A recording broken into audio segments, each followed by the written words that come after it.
அத்தியாயம் 18. மித்ராவிடம் கோபமாக வந்த விக்ரம். மித்ரா, இந்த நேரத்துல இங்க என்ன பண்ற என்றான் கணீர் குரலில். அதில் பயந்தும் உடல் தூக்கி வாரி போட்டு நிமிர்ந்து பார்த்தவள் விக்ரம் தான் என தெரிந்ததும் ஓடி வந்து பாய்ந்து போய் அவனை கட்டிக்கொண்டு கதறிவிட்டாள். விக்ரமிற்கு தான் நெஞ்சமெல்லாம் பதறியது. அவள் தலையை தடவி கொடுத்தவனுக்கு ஆதி மேல் கடும் கோபம் வந்தது. என்ன இருந்தாலும் இப்படி நடு இரவில் மித்ராவை வெளியே விரட்டி விட்டிருக்க கூடாது அல்லவா? அவள் இப்படி அழுவதைக் கண்டு விக்ரம் துடித்துதான் போனான். என்ன மித்து, ஆதி ஏதாவது சண்டை போட்டாரா? அவன் கோபமாக கேட்க அவள் இடவெளமாக தலையாட்டி, சண்டை போட்டா சந்தோஷந்தான் மாமா, ஆனா அவள் கையில் இருந்த பணக்கட்டுகளை அவனிடம் காட்டி மீண்டும் அழ. விக்ரமுக்கு ஏதோ புரிவது போலிருக்க கை முஷ்டியை மடக்கியவன் கண்கள் எல்லாம் சிவப்பாக மாறி கொலை வெறியானது அவனுக்கு. மித்ரா, என் கூட வா, அவனை நான் சும்மா விட மாட்டேன், அவனுக்கு என் கையால தான் சாவு என்று கத்திக்கொண்டு அவள் கையை பிடித்து இழுக்க அவன் கையை பொறுமையாக எடுத்து விட்டாள். விக்ரம் அவளை என்னவென்று பார்க்க விரக்தியாக சிரிப்பொன்றை உதிர்த்தவள். மாமா, அவரு என்ன வேணும்னு எதுவும் பேசல மாமா. வேறு ஏதோ கோபத்தை என் மேல என்ன பேசுறோம் என்ன பண்றோம்னு தெரியாம என்னென்னவோ பண்ணிட்டாரு. அதுக்கு எனக்கும் கொஞ்சம் வருத்தம் தானே தவிர அவர் மேல கோபம் எல்லாம் இல்லை. நாங்க இருந்தா இன்னும் அவர் கோபம் அதிகமாகுமே தவிர குறையாது. அதான் வெளியே வந்துட்டேன். ஆனா நான் இல்லாம அவரால் இருக்க முடியாது. அவர் பண்றது தப்புன்னு தெரிஞ்சு அவரோட கோபம் குறைஞ்ச உடனே நாங்க எங்க இருந்தாலும் தேடி கண்டுபிடிச்சு வந்துருவாரு. அதனால நீ ஒன்னும் கவலைப்படாத மாமா. அவர் கோபம் எல்லாம் என் மேல கொஞ்சம் நேரம்தான். அவர் குழந்தை மாதிரி மாமா. நீ வா, நம்ம வீட்டுக்கு போகலாம். எப்படி அவரு அங்கதான் வருவாரு என்ன தேடி. நான் அதுக்குள்ள கொஞ்சம் தூங்கி ஃப்ரெஷ் ஆகிக்கிறேன் என்றவள் விக்ரமின் பதிலை கூட எதிர்பார்க்காமல் காரின் பின் சீட்டில் படுத்து உறங்கியும் போனாள். விக்ரம் தான் மண்டை சூடாக நின்றான். மித்ராவின் மேல் கோபப்படுவதா இல்லை பரிதாபப்படுவதா என அறியாமல் காரை அவர்கள் வீடு நோக்கி பயணித்தான்.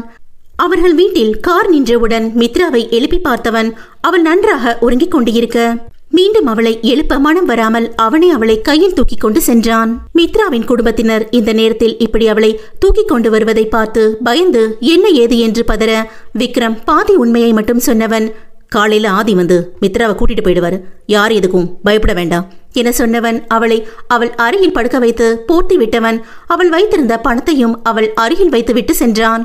ஆதி இரவு மித்ராவை தேடி அலைந்தவன் அவள் கிடைக்காமல் வீடு வந்து சேர்ந்தான். மித்ரா மூடி வைத்திருந்த உணவை அவளை நினைத்து கொண்டே உண்டவன் தூக்கம் வராமல் அவள் எங்கு சென்றிருப்பாள் என உணவு உண்ட தெம்பில் சிறிது யோசித்தான். அப்படி யோசித்த போதுதான் அவளை கண்டிப்பாக அவளின் வீட்டிலிருந்து யாராவது தான் கொண்டு வந்து இங்கே விட்டு விட்டு போயிருக்கணும். அப்படி பார்த்தா அவ அண்ணன் நிச்சயம் இல்ல. ஒண்ணு அவ அப்பா இல்ல விக்ரமா தான் இருக்கும். உடனே அவன் கிளம்பி இருக்க வாய்ப்பில்லை என சிந்தித்தவன் நிச்சயமாக மித்ரா அவனுடன் தான் அவளின் வீட்டிற்கு சென்றிருக்க வேண்டும் என்று நினைத்தவன் உடனே கிளம்பிவிட்டான்.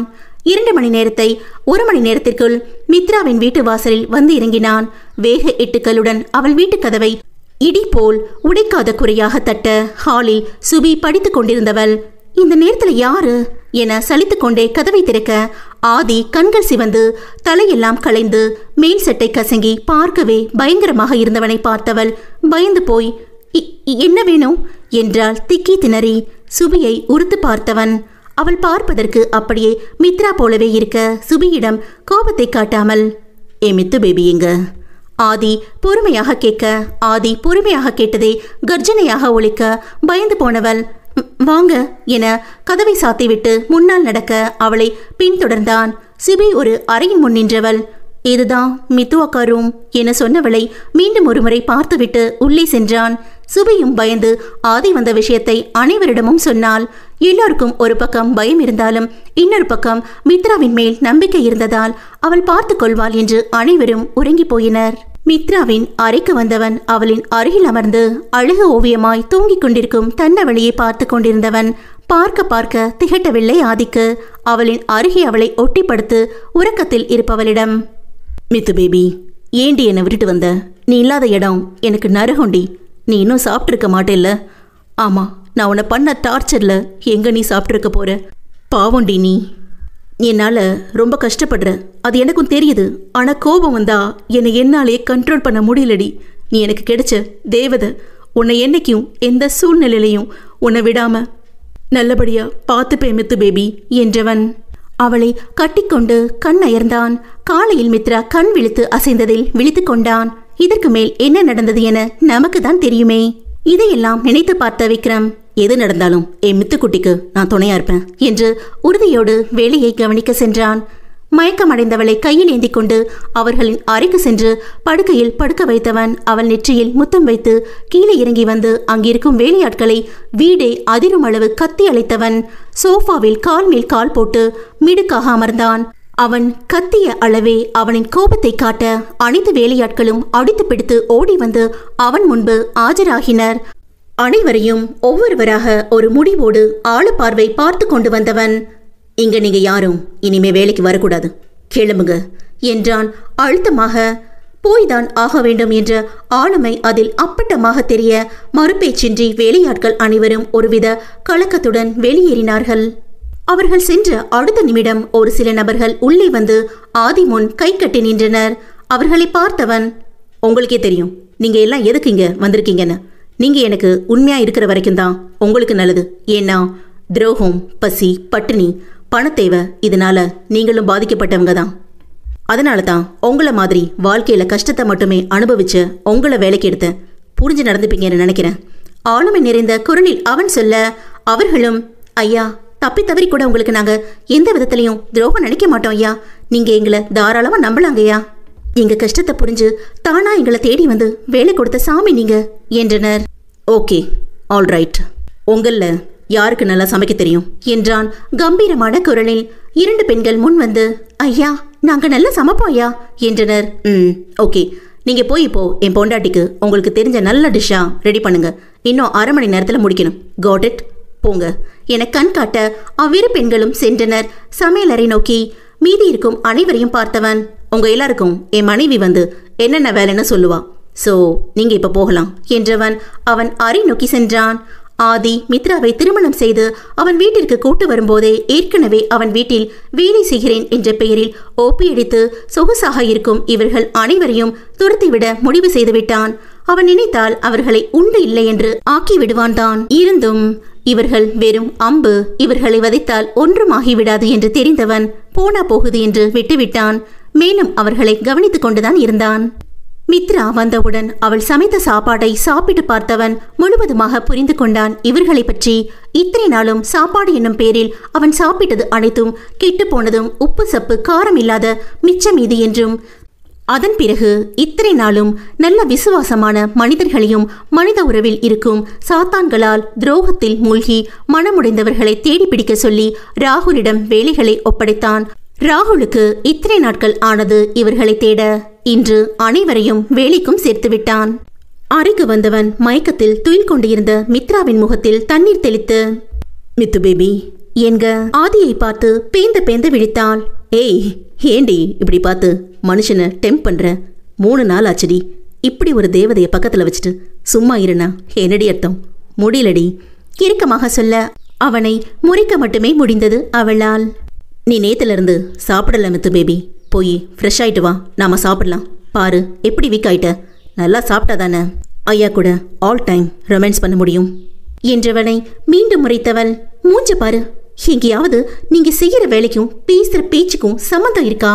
எப்ப பாரு இதே பேச்சு. போங்க, போய் ஆபீஸ் கிளம்புற வழிய பாருங்க என்றவள் குளியல் அறைக்குள் புகும் முன், ஏய் மித்து பேபி, என் வேலையே உன்னை பார்த்துட்டு ரொமான்ஸ் பண்ணிட்டு இருக்கிறதாண்டி என்று சிரித்துக்கொண்டே அவன் கத்தி சொல்ல மீண்டும் முறைத்து கதவை சாத்தி கொண்டாள். அத்தியாயம் 19. குளித்து முடித்து புடவையை 1 ஃபீட்டில் விட்டு ஈரக்கூந்தலில் துவட்டியபடி அழகு பதுமையாய் வரும் தன் மனைவியை கண்களால் பருகிக் கொண்டு அமர்ந்திருந்தான் அந்த கல்வன். ஆனால் மித்ரா அவனை பார்க்காமல் அவள் பாட்டிற்கு அவள் வேளையில் கவனமாக இருந்தாள். அவளில் பின்னால் சென்று அணைத்து கொண்டவன் அவள் மென்னிடையில் அவன் கைகளால் மென்மையாய் வருடி அழுத்தம் கூட்ட அவன் வருடலில் பாவை அவள் உடல் கூசி அவன் புறம் திரும்பி அவனின் சட்டையை இறுக பற்றியவள் கண்கள் படபடக்க பார்த்து உள்ளே போன குரலில், இப்ப என்ன, உங்களை கண்டுக்காம நான் என் வேலையை பார்த்ததுக்கு சார் தண்டனை தரீங்க அப்படித்தானே? அவனை சரியாய் புரிந்து கொண்டு கேட்க தன் அவளை மெச்சுதல் பார்வை பார்த்தவள், ஆமாண்டி, அதுக்கு என்ன இப்போ என்று அவளை அணைத்து கொள்ள, உங்களுக்கு ஆஃபீஸ்க்கு டைம் ஆச்சு, நான் சமைக்கணும் என்று சினுங்க. ஐயோ சினுங்காதடி, சாப்பாடு எப்பவோ ரெடி, இப்போ தானா வரும் பாரு. அவன் சொல்லி முடிக்கும் முன் கதவு தட்டும் சத்தம் கேட்டது. அங்கு ஒரு பணிப்பெண் சாப்பாடு தட்டுகளை பவ்யமாக இந்தாங்கய்யா என்று கொடுத்து சென்றாள். என்னங்க, சாப்பாடு யாரு பண்ணா? அது நல்லாவே இருக்காதே, எப்படி சாப்பிடுவீங்க? நான் சமைக்க மாட்டேனா? அதுக்குள்ள உங்களுக்கு என்ன அவசரம்? இதே மாதிரி கெட்டு போன சாப்பாடு சாப்பிட்டா உங்க உடம்பு என்னத்துக்காகும்? பார்க்க தான் எக்ஸசைஸ் பண்ணி உடம்ப ஹல்க்கு மாதிரி ஏற்றி வச்சிருக்கீங்களே தவிர உங்களுக்குள்ள ஒன்றும் கிடையாது. எப்படித்தான் இப்படி ஒரு சாப்பாடை இத்தனை வருஷமா சாப்பிட்ருந்தீங்களோ? எவ்வளோ பெரிய பிஸ்னஸ் மேன் நீங்க, உங்களுக்குன்னு சமைக்க ஒரு ஆள் வச்சுக்க கூடாதா? இனிமே எந்த வேலையா இருந்தாலும் நான் தான் உங்களுக்கு சமைப்பேன். எங்கே திரும்பவும் ஆதி இது மாதிரி உணவுகளை உண்டு உடம்புக்கு ஏதாவது ஆகிவிடுமோ என்ற பயத்தில் புலம்ப தட்டுக்களை மேஜையில் மீது வைத்தவன் அவளிடம் வந்து அவளை பார்த்து சிரித்தவன், போதுண்டி, முதலெல்லாம் என்னை பார்த்து பேசினாலே உன் வாயில காத்து தான் வரும். இப்ப பாரு மித்து பேபி எப்படி பேசுறான்னு. கொஞ்சம் நான் என்ன சொல்ல வரேன்னு கேளு என்றவன். நீ கேட்டது எல்லாமே குட் கொஸ்டின் தான், பட் அவள் முகத்தை கையில் ஏந்தி, நான் தான் பெரிய பிஸ்னஸ் மேனா இருந்தாலும் இத்தனை வருஷமா என் மேல அக்கறைப்பட யாருமே இல்லடி. இதுக்கு முன்னாடி எல்லாம் நான் யாருக்காக வாழணும்னு என்னை பத்தி எனக்கே கவலை இல்லை. அதான் எதையும் கண்டுக்கல. ஆனா இப்போ இந்த நிமிஷம் என் மேல பாசம் வைக்க, அக்கறையா இருக்க, நான் சாப்பிட்டேனா இல்லையான்னு கவலைப்பட, எனக்கு ஒண்ணுன்னா அழ, எனக்கு குழந்தை மாதிரி பாத்துக்க, என்னை கொஞ்சம் என்கிட்ட கோவப்பட, இப்படி எல்லாவுமா நீ இருக்க. இப்படி எனக்காக துடிக்கிற உனக்காக இனிமே என்ன கண்டிப்பா நான் நல்லா பாத்துக்கணும். அதுக்கான ஏற்பாடு பண்ணிட்டேன். அவன் வலி நிறைந்த உணர்வோடு சொல்ல, அவனுக்கு அது வலித்ததோ இல்லையோ கண்களில் கண்ணீரோடு அவனை கட்டி கொண்டவன், எப்படிங்க இத்தனை வருஷமா இவ்வளோ வலி வேதனையில தனியா? நினைச்சாலே பதறுதுங்க. அவன் முகம் பார்த்து, ரொம்ப கஷ்டப்பட்டுட்டீங்கல்ல? அவன் சட்டை காலரை கொத்தாக பற்றி அவள் புறம் இழுத்து இரு கால்களால் ஏக்கி அவன் உதட்டில் மென்மையாக இதழ் உற்றி எடுக்க இம்முறை ஆதிக்கு சிலிர்த்தது. மித்து பேபி, அவன் கிறுக்கமாக அழைக்க கண் கலங்கி அவனை ஏறிட்டவளை பார்க்க ஏதோ அவனுக்கு ரெக்கை இல்லாமல் வானத்தில் பறப்பது போன்ற உணர்வு. பின்ன அவனை நினைத்து அவள் அவனுக்காக உயிர் வரை துடிப்பது சந்தோஷமாக இருந்தது. அவள் கண்ணை துடைத்து விட்டவன் அவளை கூட்டி சென்று அவன் மடியில் அவளை வைத்துக்கொண்டு சாப்பாட்டை பிசைந்து ஊட்டிவிட ருசி அருமையாக இருந்தது. எப்படி என்பது போல் ஆதியை கேள்வியாக பார்த்தவளை, நான் தான் சொன்னேனடி, அதான் இது. இனிமே என் மித்து பேபிக்காக என்னன்னா ரொம்ப நல்லா பார்த்துப்பேண்டி. அதான் ஏற்கனவே இங்கே வேலை பார்த்தவங்களெல்லாம் துரத்தி விட்டுட்டு நமக்கு உண்மையா இருப்பாங்கங்கிற நம்பிக்கை உள்ளவங்களை மட்டும் வேலைக்கு சேர்த்திருக்கேன். நான் வெறும் நல்லா சமைக்க தெரிஞ்சவங்களை மட்டும் இப்போதைக்கு சமைக்க சொல்லிட்டேன். பட் யாருக்கு இந்த வீட்டில் என்னென்ன வேலைன்னு நீ தான் போய் சொல்லணும். எல்லாரும் கீழே தான் வெயிட் பண்ணுறாங்க என்றவன், இப்போ சாப்பிடு என்று ஊட்ட மகிழ்ச்சியாக வாங்கி கொண்டான். அவளை விட்டு பிரிய மனமே இல்லாமல் அலுவலகம் சென்றான். இல்லை, அவனை மித்ரா துரத்தி விட்டாள் என்றுதான் சொல்ல வேண்டும். இங்கோ சுபத்ரா சோகமாக ஏதோ யோசனையுடன் வீட்டின் திண்டில் அமர்ந்திருக்க என சிறுமல் சத்தம். அவள் திரும்பி பார்க்க விக்ரம் தான் நின்றிருந்தான். என்ன மாமா, இங்க என்ன பண்ற? அவள் சற்று தடுமாற்றத்துடன் கேட்க அவளின் இந்த தடுமாற்றத்தை ரசித்தவன், என் பொஞ்சாதி எங்க இருக்காளோ அங்கதானே உன் புருஷன் இருக்க முடியும். மீசையை ஒரு கையால் முறுக்கிவிட்டபடி சொன்னதை கேட்டு திரு திருவென முழித்தவள், மாமா நீ என்ன சொல்ற என்றாள் ஒருவித பயத்துடன். அவளை ஒட்டி அமர்ந்தவன் அவளின் தோளில் கையை போட்டு, நீ என் பொண்டாட்டின்னு சொன்னேன், புரியுதா சுபிக்குட்டி என்றவன் அவளை ரசித்து பார்க்க அவள்தான் கூச்சத்திலும் வெக்கத்திலும் சிவந்து போனாள். மாமா, வர வர உன் போக்கே சரியில்லை, ரொம்ப பேட் பாயா மாறிட்ட என்று எழுந்து ஓட பார்க்க எங்கே ஓடி விடுவாளோ என அவளிடையை பிடித்து இழுக்க பூக்குவியலாய் அவன் மீதே விழுந்தாள். 4 விழிகளும் ஒன்றோடு ஒன்று கலந்து கவி பாடியது. முதலில் தெளிந்த விக்ரம் குறும்புடன் அவளை பார்க்க, இத்தனை வருடங்கள் அவளை சோகமானாலும் சந்தோஷமானாலும் ஒரு மாமனாக மனதில் எந்த ஒரு எண்ணமும் இல்லாமல் தோள் கொடுத்து இருக்கிறான். தொட்டு தூக்கி அவளுடன் விளையாடி இருக்கிறான். அப்போதெல்லாம் வராத உணர்வு இப்போது இவள் தன்னவள் என்று நினைத்தானோ அப்போதிலிருந்து அவன் கண்கள் உரிமையாய் அவளை தீண்டி சென்றது. அதற்கு மேல் தாங்காமல் அவள் இதழை சிறை செய்திருந்தான். அவளோ அதிர்ச்சியில் அவன் மார்பில் அவளின் பூங்கரங்களால் பட்பட் என அடிக்க அது அவனுக்கு தூசி தட்டுவது போல் இருந்தது. இருந்தும் விடாமல் அவன் வேலையை தொடர அந்த பக்கமாக பாத்ரூம் செல்ல நிலன் பொறுமையாக நடந்து வந்தவனின் காதில் ஏதோ பட்பட் என்று சத்தம் கேட்க, எங்க இருந்து இந்த சவுண்டு வருது? அதுவும் இது என்னடா சத்தம் வித்தியாசமா இருக்கு, என்ன சத்தம் என்று சத்தம் வந்த திசையில் பார்க்க இப்போது அதிர்ச்சியாவது நிலன் முறையானது. கண்களை மூடி திரும்பி நின்று, டேய் நாதாரி நாயே, என்னடா பண்ற என்று அவன் கத்த அடுத்து பிடித்து சுபி விக்ரம் மேலிருந்து எழ முயல வந்தது நிலன்தான் என உறுதி செய்த விக்ரம் சுபியை விடுவித்தான். அவளோ கூசி போய் பயத்தில் வெடவெடக்க விக்ரமின் முதுகுக்கு பின்னார் ஒளிந்து கொண்டாள். அவளின் செய்கையை சிரிப்புடன் பார்த்தவன் நிலனிடம், டேய், சிவபூஜையில கரடியாட்டம் வந்து எல்லாத்தையும் கெடுத்துட்டு இப்ப ஏண்டா திரும்பி நிக்கிற என்றவனை திரும்பி முறைத்தவன், டேய், அறிவிருக்க அவனுக்கு இப்படி பட்ட பகல்ல அதுவும் கல்யாணம் ஆகாம என்று நிலன் கத்த.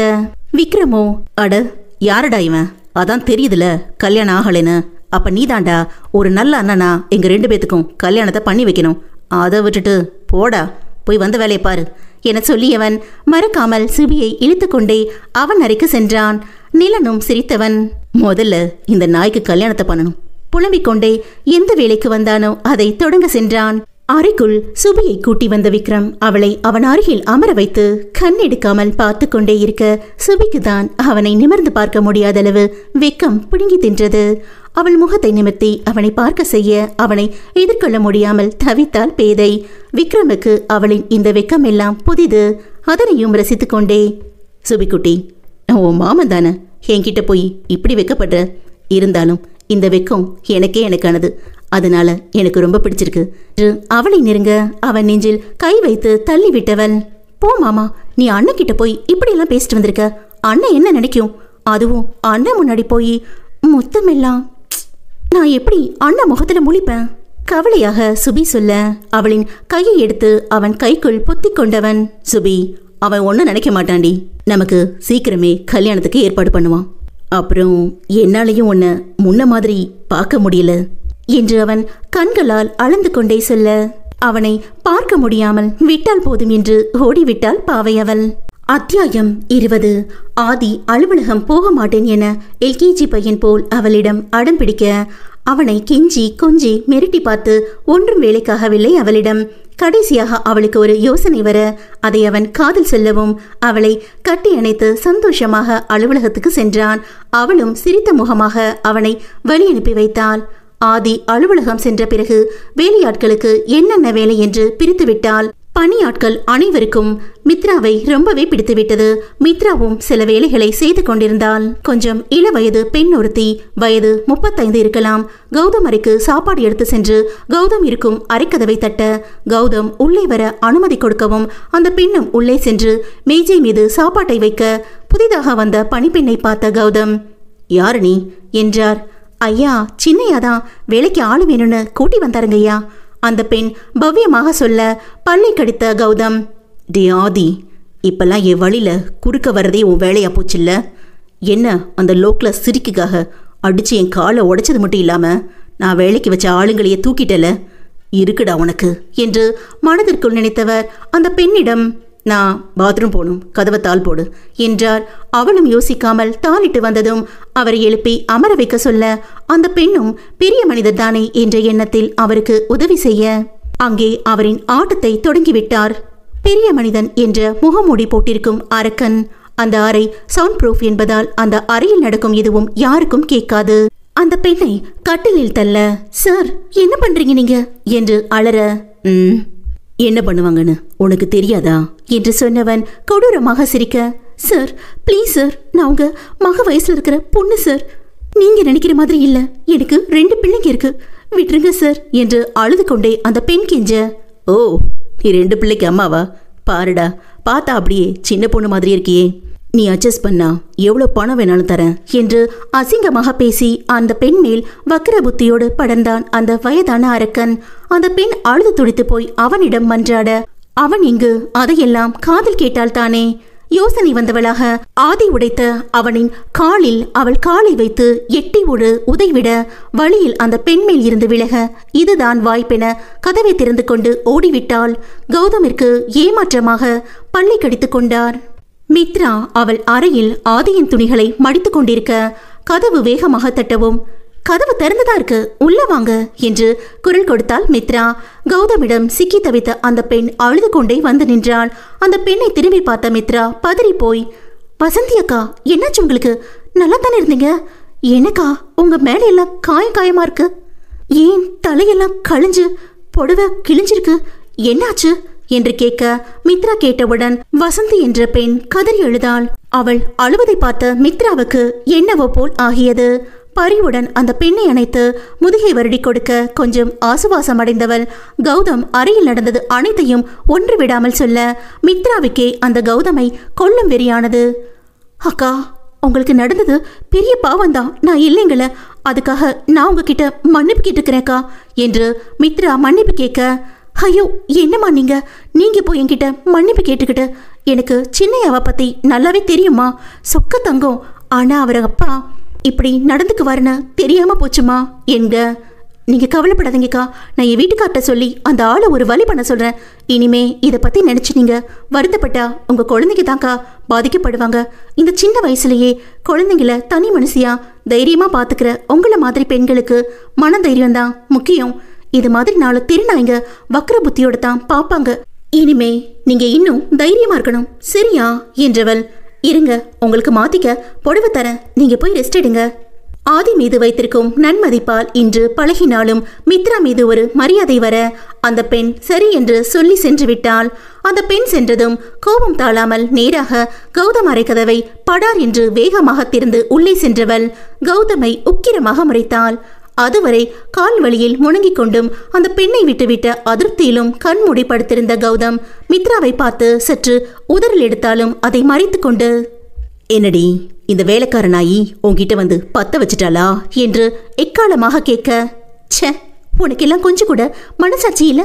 வீட்டு வேலைக்கு நம்பி வந்தவங்க கிட்ட போய் இப்படி கேவலமா நடந்துக்கிட்டு, வயசுக்கும் நீ இருக்கிற வேலைக்கும் ச்சே நினைச்சாலே அசிங்கமா இருக்கு. நீ எல்லாம் என் ஆதிக்கு அப்பாவா இருக்க தகுதியே இல்ல.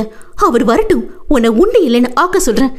எப்படியா ஒரு மகா வயசுல இருக்கிற பொண்ணு கிட்ட போய் இப்படி மிருகத்தனமா கேவலமா நடந்துக்க முடியுது உன்னால, ச்சே என்று அருவருப்பில் முகத்தை சுளிக்க, அதுவரைக்கும் மித்ரா பேசியதெல்லாம் கேட்ட கௌதம் இப்போது சத்தமாக சிரித்தார். அவரை புரியாமல் கடுப்பாக பார்த்தாள் மித்ரா.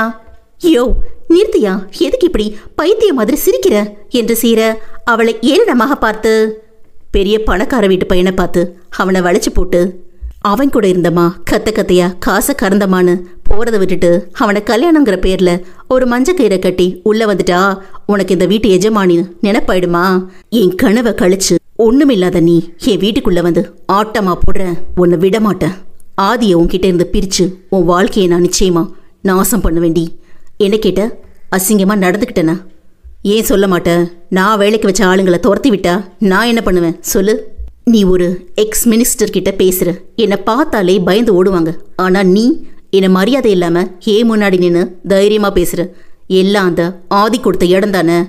இந்த வார்த்தைக்காக நீ அணுவணுவா துடிக்க வைப்பேன். அவனை துச்சமாக ஒரு பார்வை பார்த்து விட்டு, மரியாதைங்கிறது ஒருத்தர் செய்யற நல்ல செயலால மனசுல இருந்து தானா வரும். உன்ன மாதிரி அயோக்கியன் பொம்பளை பொறுக்கிக்கிட்ட இதுவே அதிகம் என்று சொன்னவள் வெளியே போக நினைக்க, ஏய், இங்கே நடந்ததெல்லாம் நீ ஆதிக்கிட்ட சொல்லி என்னை உண்டு இல்லைன்னு ஆக்கணும்னு நினைப்ப.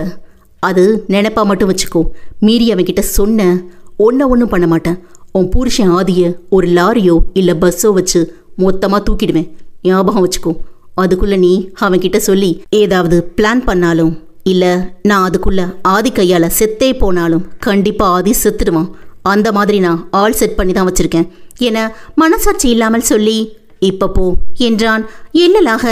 அதுவரை தைரியமாக இருந்தவள் ஆதி உயிரை எடுத்து விடுவேன் என்று கௌதம் சொன்னதை கேட்டவளின் உயிரை பிரிவதை போல் உணர்ந்தவள் ஒரு ஜடமாக தனதரைக்குள் வந்தாள். அவர்கள் பேசியதெல்லாம் ஒரு ஜோடி கண்கள் பார்த்து கொண்டுதான் இருந்தது. மர்ம புன்னகை பூத்த கௌதம் தன் அலைபேசியை எடுத்து யாருக்கோ அழைத்து, உனக்கு இப்போ வேலை வந்துருச்சு, நாம எப்பவும் மீட் பண்ற இடத்துக்கு வந்துரு என சொல்லி வைத்து விட்டான். இரவு துள்ளல் நடையுடன் வீடு வந்தான் ஆதி. அவன் வாசலில் எதிர்பார்த்து வந்த அவனின் மனையால் தான் அங்கு இல்லையே. அவர்கள் அறையில் எதையோ வெறித்த வண்ணம் படுத்திருந்தாள். ஆதிக்கு அதுவரை இருந்த துள்ளல் நடை தடைப்பட யோசனையாகவே தனதரைக்கு சென்றான். அவன் அங்கு பார்த்தது ஏதோ போல் படுத்திருந்த மித்ராவைத்தான். அவன் உள்ளே வந்தது கூட தெரியாமல் படுத்திருந்தாள். அவன் வருவது கூட தெரியாமல் படுத்திருந்தவள் மீது ஆதிக்கு கோபம் வர இருந்தும் அவள் முகம் சரியில்லாததை கவனித்தவன் முதலில் தன்னை சுத்தப்படுத்தி கொண்டு வந்து அவள் அருகில் அமர்ந்து, மித்து பேபி என அழைத்ததுதான் தாமதம். பாய்ந்து அவனை கட்டிக்கொண்டு அழ ஆரம்பித்து விட்டாள். ஆதி அவள் செய்கையில் பதறி போய் அவள் தலை கோதி, ஏய் என்னடியாச்சு, ஏன் இப்படி அழுகிற? மித்து பேபி எனக்கே பயமா இருக்குடி என்றான். அழுது கொண்டே அவனை இறுகணைத்து, ஏங்க, என்னை விட்டு போகாதீங்க. நீங்க இல்லாம என்னால் இருக்க முடியாது. என்னை விட்டு போகாதீங்க, என் கூடவே இருங்க என்று கௌதம் சொன்னது மித்ராவை ரொம்பவே பாதித்துவிட, எங்கே அவனுக்கு ஏதாவது ஆகிவிடுமோ என்ற பயத்தில் அழுது புலம்ப, ஆதிக்குதான் தலையும் புரியாமல் வாழும் புரியாமல் குழம்பி தவித்தான். அவள் அவனை கட்டிக்கொண்டு இருப்பதிலேயே அவனுக்கு தெரிந்தது. அவள் உடலில் அவ்வளவு வெப்பம் அனல் வீசியது. அத்தியாயம் 21. மித்ரா ஆதியை கட்டிக்கொண்டு பயத்தில் அழுது கொண்டே இருக்க, அவளின் அழுகையையும் அவள் உடலில் கொதிக்கும் அளவு காய்ச்சல் அடிக்கவும் பதறிப்போனவன் அவளை இறுக அணைத்து கொண்டு, மித்து பேபி, நான் உன் கூட தாண்டி இருக்கேன், எங்கேயும் போகல, பயப்படாத, கொஞ்சம் இருடி, டாக்டரை வர சொல்றேன். அவனுள் கோழி குஞ்சாய் அடைக்கலம் புகுந்தவள் அவனை இம்மியளவும் நகரவிடவில்லை. அவளின் இந்த திடீர் செயலிலும் அழுகை, இந்த பயம், நெருப்பாய் கொதிக்கும் காய்ச்சல் எதனால் என்று புரியாமல் குழம்பி தவித்தவன் உடனே ராகுலுக்கு அழைத்தான். அந்த பக்கம் போனை அட்டன் செய்தவனை பேசவிடாமல், ஹலோ ராகுல், என் ஒய்ஃபுக்கு ரொம்ப காய்ச்சல் அடிக்குது, நீ உடனே லேடி டாக்டரை கூட்டிட்டு வா, அப்புறம் லேடி டாக்டர் மட்டும்தான் கூட்டிட்டு வரணும். அதுவரை பதட்டமாக பேசியவன் கடைசியாக கட்டளையிட்டு கட் செய்தான். ராகுலுக்கு தான் பைத்தியம் பிடிக்காத குறை. என்னது, ஒய்ஃபா? இவருக்கு எப்ப கல்யாணம் ஆச்சு என்று யோசித்துக் கொண்டே பெண் மருத்துவருக்கு அழைத்து சொன்னான். ஆதி தனக்கு திருமணம் முடிந்ததை இதுவரை யாருக்கும் தெரியப்படுத்தவில்லை. அன்று லிசாவினால் ஆபீஸில் பிரச்சனை வந்தபோது கூட அவன் என் மித்ரா என்று மட்டுமே சொல்ல அது யாருக்கும் புலப்படவில்லை. அவர்களுக்கா தன்னால் தெரிய வரும்போது தெரியட்டும் என்று விட்டுவிட்டான். அதில் முக்கிய காரணம், அவனுக்கு தன் மனைவியை அவனை தவிர யாரும் அவளை ரசிக்க கூடாது, அவளை பற்றி பேசக்கூடாது என எண்ணம்தான். அவன் செய்வது சிறு பிள்ளைகள் தனக்கு மிகவும் பிடித்த பொருளை பத்திரப்படுத்தி கட்டில் அடியில் ஒளித்து வைப்பது போல் இருக்கும். 1/4 மணி நேரத்தில் ராகுல் மருத்துவருடன் வர, அதுவரைக்குமே ஆதியை விடாமல் புலம்பிக் கொண்டே இருந்தாள். இதை பார்த்த ராகுலுக்கு ஹார்ட் அட்டாக் வராத குறைதான். ஆதியை அவனுக்கு 5 வருடங்களாக தெரியும். அதுவரை அவன் கம்பீரமாக எதற்கும் கலங்காது கண்களாலே ஒருவரை அடக்கும் திறன் கொண்டவன். ஆனால் இன்று பார்த்து 1 மாத காலமே ஆன ஒரு பெண்ணால் அவளுக்கு ஒன்று என்றதும் ஆதி கண்களும் கலங்கி இருப்பதை பார்த்த ராகுலுக்கு ஆச்சரியமாக இருந்தது. தன் முதலாளி நல்லா இருந்தா சரி என்று ஆதிக்காக உண்மையாக மனதிற்குள் வேண்டிக் கொண்டான். மித்ராவை பரிசோதித்த மருத்துவர் அவளை படுக்கையில் படுக்க சொல்ல, ஆதி அவளிடம், மித்து பேபி, கொஞ்சம் படுத்துக்கொடி, டாக்டர் உன்னை செக் பண்ணட்டும் என்று சொல்லி படுக்க வைக்க, அவளோ அழுது கொண்டே, இல்ல மாட்டேன், உங்களை விட்டு நான் எங்கேயும் போக மாட்டேன் என ஆதியை இன்னும் இறுக்கமாக பிடித்து கொண்டாள். அவனாலும் அவளை நகர்த்த முடியவில்லை. மருத்துவரோ சங்கடமாக, என்ன சார், இப்படி இருந்தா நான் எப்படி அவங்கள பார்க்க முடியும்? அவனுக்கும் அது புரிய சற்று தன்னை நிதானப்படுத்தியவன் அவளை அவனிடமிருந்து வலுக்கட்டாயமாக பிரிக்க முயல, அவன் பிடியில் வலி எடுக்க இன்னும் அழுது, கை வலிக்குது என சிறு பிள்ளை போல் தேம்பி அழுது கொண்டே அவன் கையை உதறிவிட்டு திரும்பவும் அவனை கட்டிக்கொண்டாள். அவளை சமாளிக்க முடியாமல் ஆதி விழி பிதுங்கி போனான். இதையெல்லாம் பார்க்கும் ராகுலுக்கு சிரிப்பாக வந்தது. 1000 பேரை உருட்டி மிரட்டி வேலை வாங்குபவன், எதிரிகளை துச்சமாக எண்ணி வீழ்த்துபவன், இன்று மனைவியை சமாளிக்க முடியாமல் சிறுவனை போல் விழித்து கொண்டிருப்பதை பார்க்க, அவன் அவ்வளவு பெரிய மல்டிநேஷனல் கம்பெனி MD என்றால் யாரும் நம்ப மாட்டார்கள். ஆழ மூச்செடுத்தவன் இவளிடம் பொறுமையாக பேசினால் வேலைக்காகாது என எண்ணி அவளின் நலனுக்காக பழைய முரட்டு ஆதியாக, ஏய் என அவன் உரிமையதில் மித்ரா மட்டுமல்லாமல் ராகுல் மற்றும் மருத்துவருக்கு கூட பயத்தில் கை கால்கள் வெடவெடுத்தது. மித்ரா மிரண்டு பார்க்க, போடி போய் படுத்துக்கோ, நானும் சொல்லிட்டே இருக்கேன், என்னடி பயம் விட்டு போச்சா? ஒன்று விட்டேன்னு வை, தானா போய் படுத்துக்குவ. அவன் கத்த, இருந்தும் அவனை விடாமல் பிடித்து கொண்டிருந்த தன் மனைவியை பார்க்க அவனுக்கும் விட மனமில்லைதான். அவன் கத்திய ஆதரவில் காய்ச்சலில் சோர்ந்திருந்தவள் கண்கள் இருட்டி கொண்டு வர அவன் மேல் மயங்கி சரிந்தாள். இதை பார்த்த ராகுல் மற்றும் மருத்துவருக்கு கூட அவர்களின் அன்பில் உருகித்தான் போனார்கள். அவளை சரியாக படுக்க வைத்தவன் எழுந்து நின்று மருத்துவரிடம் மித்ராவை பரிசோதிக்க கண் காட்ட, அதை புரிந்து கொண்ட மருத்துவரும் அவளை பரிசோதித்தார்.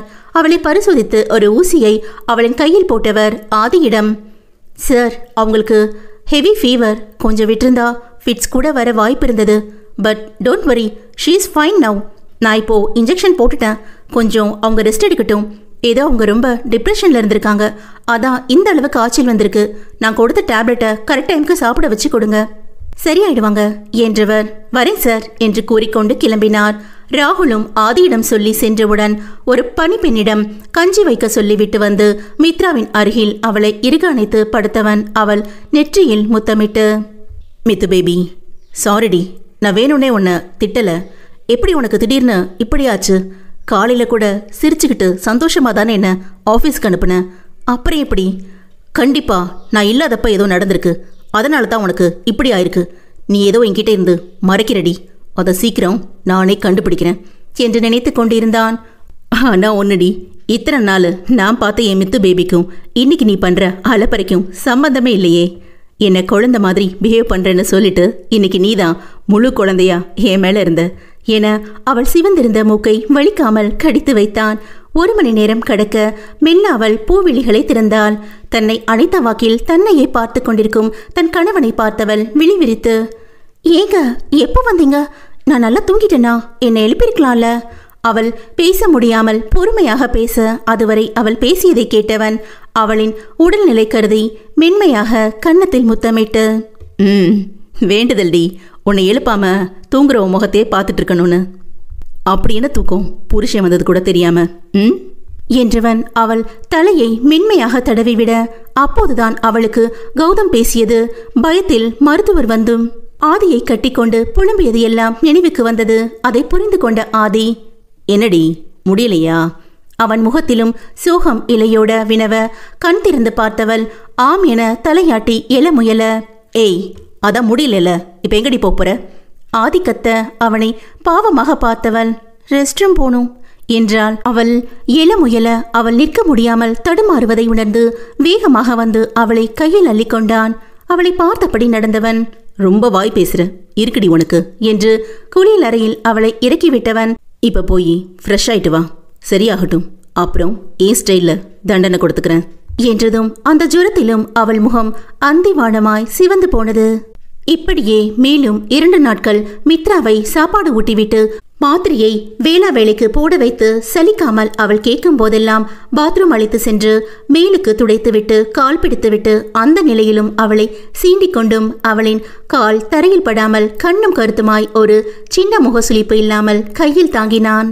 அவன் அவளுக்கு செய்வதெல்லாம் இவன்தான் தன்னிடம் தொட்டதுக்கெல்லாம் குத்தம் கண்டுபிடித்து வார்த்தையால் காயப்படுத்தி அடித்து கட்டாயப்படுத்தி வன்மையாய் கூடல் செய்து தன் குடும்பத்தில் உள்ளவர்களை காயப்படுத்தி இப்போது தன்னை குழந்தை போல் கையில் தாங்கும் தன் கணவனை பார்க்க பார்க்க திகட்டவில்லை அவளுக்கு.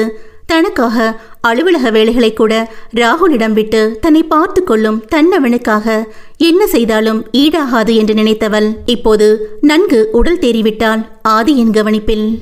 மித்து பேபி கிறுக்கமாய் அழைக்க, அன்னைக்கு ஆஃபீஸ் கிளம்பும்போது என் காதல ஒன்று சொன்னியே, ஞாபகம் இருக்கா? அது இப்போ ஓகேவா என்றான் கண்கள் சுருக. அவள் அவனின் நிலை அறிந்து வேண்டாம் என்றா சொல்ல போகிறாள். அவன் நெஞ்சில் புதைந்து அவனை ஒன்றிக்கொள்ள அதுவே அவளின் சம்மதத்தை தெரியப்படுத்த அவளின் செய்கையில் ஆதிக்குள் வீதியில் மாற்றம் நிகழ தாமதிக்காமல் அவள் இதழை சிறை செய்தான். ஆணவனின் தவிப்பு பெண்ணவளுக்கு புரிந்ததோ என்னவோ அவனுக்கு இசைந்து கொடுத்தாள். கூடலின் முடிவில், மித்து பேபி உன்னை ரொம்ப கஷ்டப்படுத்திட்டனாடி.